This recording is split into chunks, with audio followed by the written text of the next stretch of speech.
Hi, I'm Chappie with your pro tip, just the tip. I'm going to talk about malfunction clearances. A lot of us learned and continue to learn to clear malfunctions by first identifying what it is. For instance, a type 1, type 2, type 3, type 8. I'd like you to think about incorporating a different way of clearing malfunctions into your training.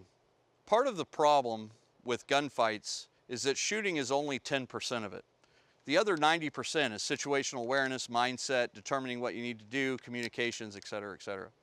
Everything that we force ourselves to diagnose, identify a solution, and then enact that solution is time and energy that our cerebral cortex is using that could be used for the other 90% of gunfighting.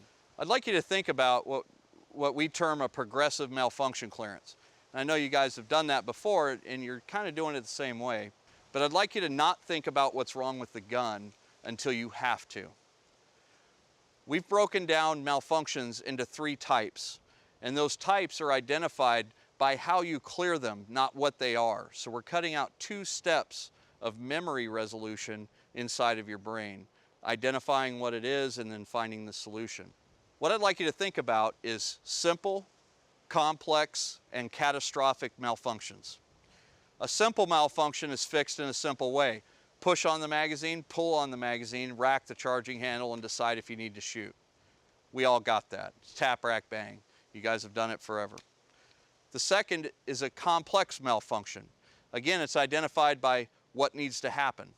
To clear a complex malfunction, we need to unload the gun and then reload the gun. We're going to bring the gun back to a neutral state. So we'll lock the bolt to the rear. We'll strip the magazine out and throw it on the deck because it's most likely what caused the problem if it's a double feed.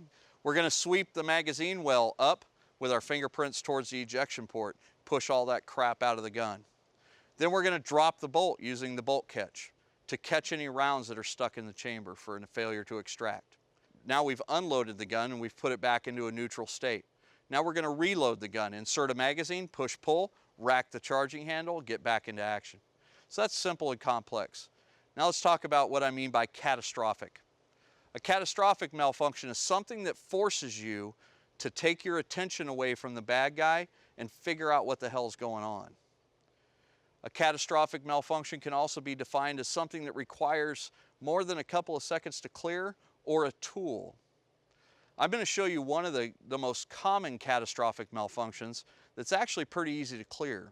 A lot of folks teach to clear it using a tool, and that's perfectly fine. That is a very, very valid technique for clearing this malfunction. I'm just here to show you an alternative that doesn't require finding something on your vest or going to something on your vest, pulling it out, manipulating the gun, and then putting it away and then reloading the gun. The catastrophic malfunction I'm going to show you is called a brass over bolt. It most commonly occurs when the carrier speed is accelerated to the point where the brass does not have time to exit the gun. The brass is caught, my fingernail is the top of the bolt, as the brass is being ejected, it's caught by the top of the bolt and trapped between the bolt or the bolt carrier and the bottom of the charging handle. That locks the gun up. It feels like you can't shoot the gun. I'm going to show you a way to clear that fairly quickly without tools. Some of you may have seen it before, and that's cool. To set this malfunction up, I'm going to lock the bolt to the rear. Bring the weapon into my workspace. I'm going to insert a loaded magazine. I'm going to lay the gun down horizontal to the deck with the ejection port up. I'm going to set an empty piece of brass in the ejection port. I'm not going to do anything except set it in the ejection port. I'm going to roll the gun optic towards the ground, muzzle to the sky, muzzle to the target. Then I'm going to reach around and drop the bolt.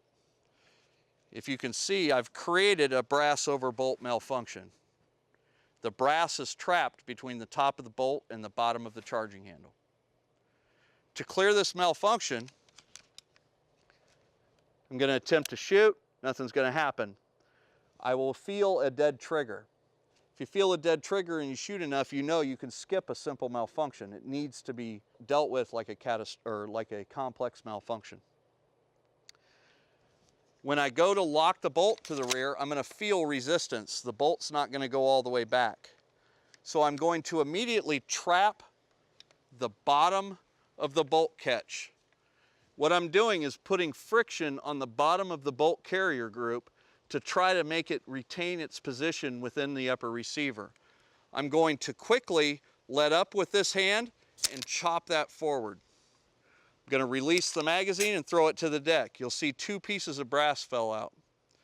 Now I'm going to sweep, drop. I felt the gun go into battery, so I know I've cleared the malfunction. So I've rendered the gun neutral. It's back in battery. I can now reload it and get back in action. So think about different ways to clear malfunctions, and more importantly, to simplify your thought process under pressure and stress.